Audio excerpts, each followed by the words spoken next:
are these people? I got a lightning round real quick. Still no reef, so I don't know what's up with that, but lightning round, lightning round, lightning round. Kristi Noem, the dog shooter, fast-tracked millions in disaster aid to Florida tourist attraction after a campaign donor intervened. You want to talk infuriating and the corruption state that we live in? This is an embodiment of that corrupt state. All right? The DHS chief has been widely criticized for slowing down FEMA's response after natural disasters. Text and emails obtained by ProPublica point to an effective way to help faster. Have one of her big donors make the ask. Like, they've bottlenecked aid, her disaster relief aid, to thousands. But I can't get phone calls back, says the Republican senator from North Carolina. But a donor called, and because Kristi Noem now is required to personally sign off on any expense over $100,000, she's bottlenecking the entire process. But one of her donors, again, got more than $11 billion of federal money to rebuild a historic pier in Naples, Florida, after being contacted by a major financial supporter last month. How convenient. ProPublica won a Pulitzer Prize as an independent outlet for its investigative journalism last year. I also wanted to talk about a Truthout article about our friend Luigi. And again, I feel like they're setting up for a mistrial to possibly let him go if at any point they decide that they no longer need him or he's inconvenient to their narrative or. They've also been trying to make him out to be Hannibal Lecter, effectively.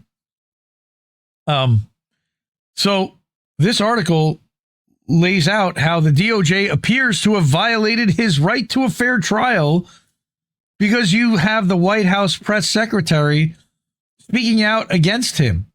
It appears that multiple employees of the Justice Department may have violated Local Criminal Rule 23.1 and a judge's order of April 25th, specifically identifying the strictures of this rule.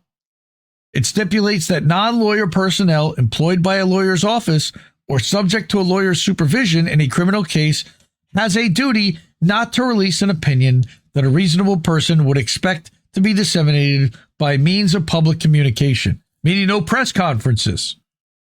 All right. This includes any opinion as to the guilt or innocence of the accused.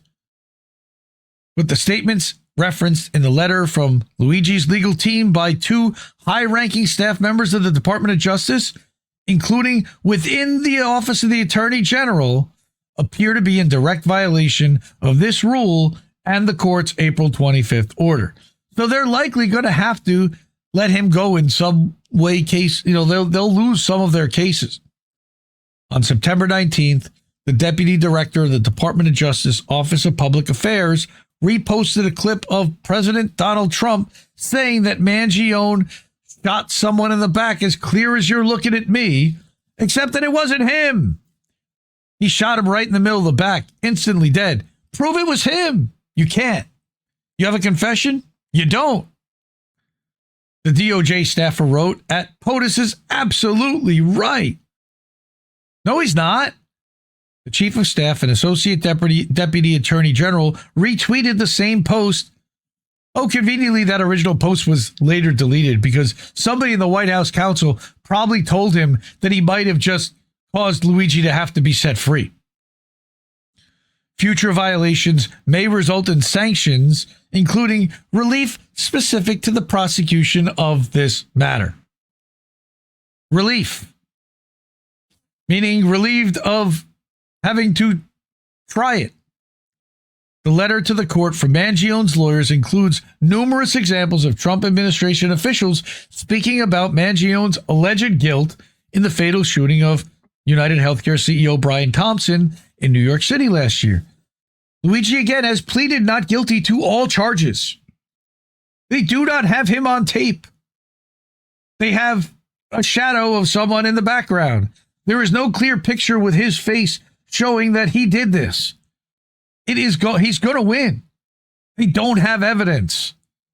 During a White House press briefing on September 22nd, the White House press secretary said Mangione was a left-wing assassin who shot United Healthcare CEO Brian Thompson right in the back in New York City. No, allegedly. No, he's accused of. No, they're just straight up saying he did it. And then you had Stephen Miller, same thing. Of course, the CEO was brutally gunned down by another self-described so-called anti-fascist. Again, there's that Antifa thing again. That was then celebrated by the other self-described anti-fascists. Yes, I oppose fascism. I oppose fascism, I oppose genocide, and I support Palestine action. And I guess that makes me a criminal and Antifa.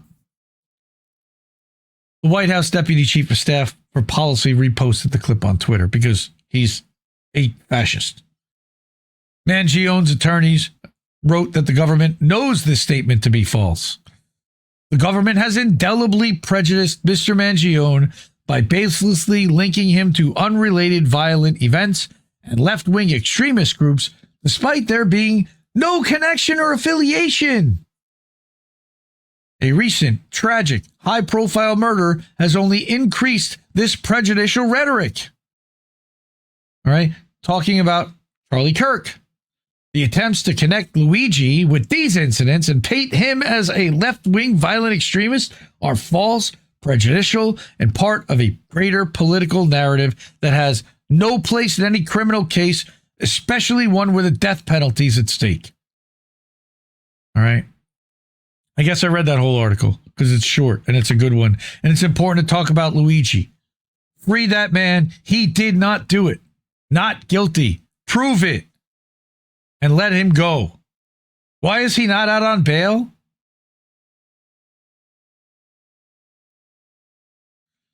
One other thing I wanted to mention is what's going on in the UK. Keir Starmer came out and talked about advocating for a digital ID and said that in order to work in the UK, you're going to have to work. You're going to have a digital ID.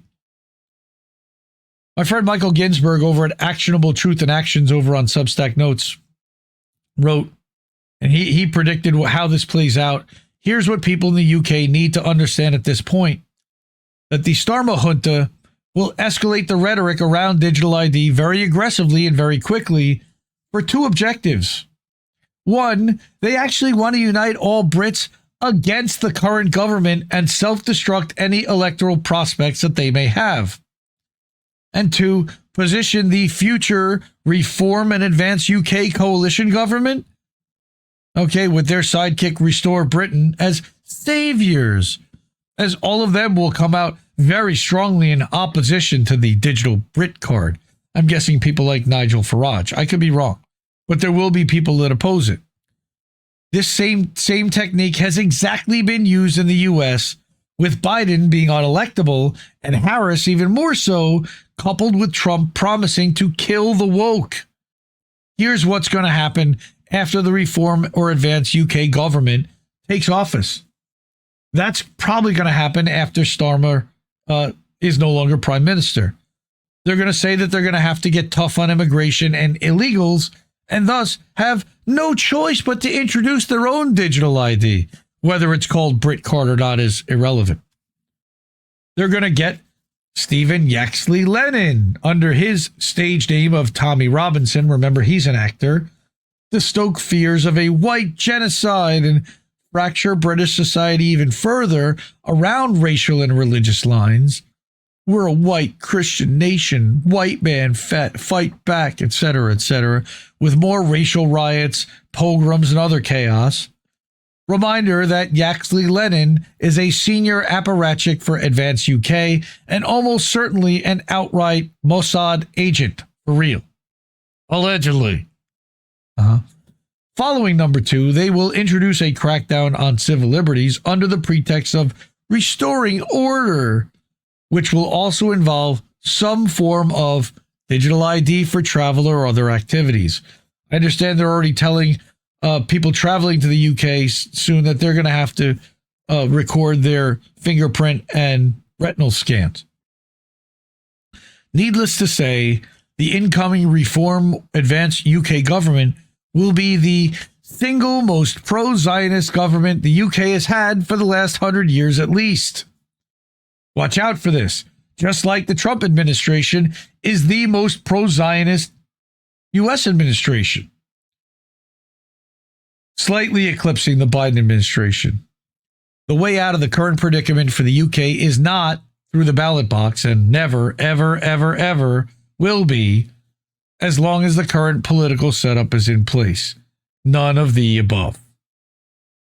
Same goes for pretty much anywhere else on the planet, but definitely also the US and every single Commonwealth country, without exception. People of the UK, finish the story. It's only one poll, but even so, are we on the cusp of a massive change in our politics? Sky News can now reveal the latest polling projection from YouGov. And here it is. It puts Reform UK on course to be the next government, and Nigel Farage, of course, to be the next Prime Minister. Reform UK, the largest party in a hung parliament, almost impossible to stop, going into number 10 with the results that you're just about to see. Right, first I want to take you back to last July's general election to see just how much things have changed in a matter of months. You could barely see any light blue, that's Reform UK's colour. Labour, well, they're really dominant. Tories still very visible in their dark blue. Now, I'm going to walk over here so you can see just how it's changed.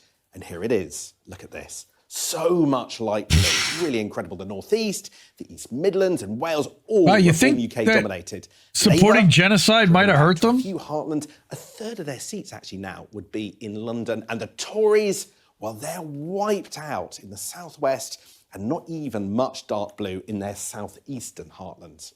Neoliberalism is dead, folks. This is what the House of Commons would look like. And the party with the most seats, Nigel Farage's Reform, up to 311 seats. That's up 306. Incredible result for them. But even the Conservatives are losing 76 seats. That would mean them losing 2/3 of their seats. As for Kemi Badenoch's Tories, down on 45 seats. That's pretty existential by the time they reach that low level. Again, down 2/3 of their seats. The Greens under the new That's leaders, like just, but Farage in Reform is no better. Up 6 on 78, and the SNP, well, oh my God, look at all these parties. Up 28. Not like it matters. They're all pro-Israel. Now, it's a hung parliament. So I want you to have a look at the formal winning line. That's here. It's 326 seats. And so where's the coalition? They're almost there. They're just 15 seats short of that. So what would happen? Now, they deny it at the moment, but quite frankly, the most likely outcome is Conservatives are going to align with them. End up voting with Reform UK to put a Reform UK leader, Nigel Farage, in Downing Street. There are alternatives. The Tories could abstain, but Reform UK actually would still then have the most votes to put Nigel Farage in number 10, even under that. It's only if all of the parties, including the Tories, apart from Reform UK, voted together. And also, you had the Northern Ireland parties that aren't in this poll taking them over the winning line, that you'll get somebody other than Nigel Farage in Downing Street. But interesting. Can you really see the Tories doing that en masse? It's hard to see. No. Right. Now, look at who gets whacked under this poll. Here we've got the Labour faces. And look, Yvette Cooper, Wes Streeting, former leader Ed Miliband, deputy leadership contender Bridget Phillipson, former leadership contender Lisa Nandy. This is music to my ears, but who replaces them is no better. Projection. And lots of prominent Tories too. Bye, Priti Patel, fuck off. Generic, there, Priti Patel. You've got Stuart Andrew, James Cleverly over here. She was former Home Secretary. Tory party chairman, so many would be gone. Now, I want you to focus on a couple of things. Here is Reform's 311 seats. But where have they all come from? Well, look at this. 231 of them have come from Labour. That's where the seats are from for Reform UK under this. Yeah, everybody fucking hates Keir Starmer. Tories, 5 seats Reform hold on to, and the Liberal Democrats supply 2. Now, will Farage continue the genocide is the question. Will he be worse than Starmer? Across the whole of Great Britain. But let's zoom in on Scotland. Let's see that now. Now, of course, these are Westminster seats, but still The SNP up to 37 seats. You can see that there. Labour wants the party of Gordon Brown down on 9. Just one Conservative. Now, when you look at this picture, it doesn't suggest that Labour wins next year's Scottish Parliament election. Now, you think? Let's look at Wales. Come over here. Reform UK. Well, this is interesting. Well, I don't really... It's all the light blue. They're on 23 seats. Pay attention to... Again, this is corporate media. 3. Again, keep in mind. Parliament, but it looks as if Labour could be on course to lose next May's Senedd election for the first time as well. If this poll reflects the next election, this suggests we are heading for a very different type of politics than we're used to. The established parties will now try and stop all of this from coming true. Austerity measures are going to continue. Massive ramp up of military would be my guess. Continuing to fund Ukraine. Like, damn. Okay. Well, fuck the UK. All right. Before I do the GoFundMe's real quick, still no word out of Reef, so I'm guessing we're not going to be able to do boats tonight. That sucks. That's disappointing. We'll have to maybe do that tomorrow night. Do Boats Uncensored on Monday night. But we are independent. We are user funded. We do not take corporate funding. We do not take any sponsor dollars. We rely on you and our own pockets to fund this outlet. So if you're able to and it means, please support the media you want to see, support independent media, subscribe somewhere, or you can tip us at Cash App, $ Indie News Network, $5, $10, whatever it is, ko-fi.com/Indie News Network, and you can buy us a coffee. You've got paypal.me/Indie News Network. You've got our website, indienewsnow.com, again, self-hosted over at indienewsnow.com.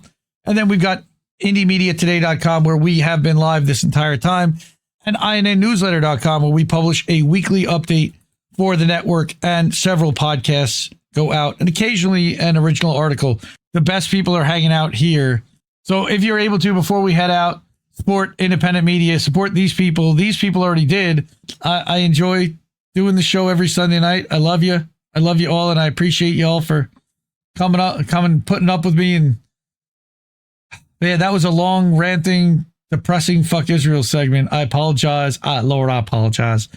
But this is what's happening in the world, and we can't ignore it. There are too many outlets that just want to bury their head in the sand or only tell one part of the story, and we're not going to do that. I'm going to try to go to as many places as I can, bring as many trusted independent journalists, outlets, and opinions and perspective as we can, and we're going to keep doing this.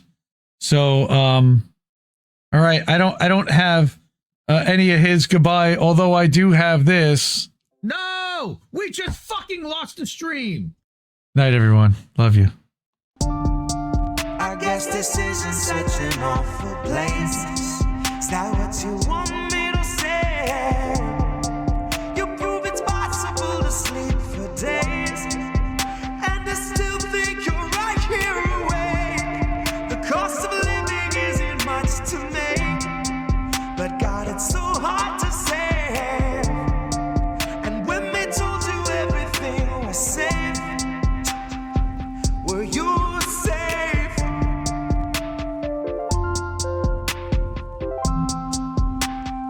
Were you safe?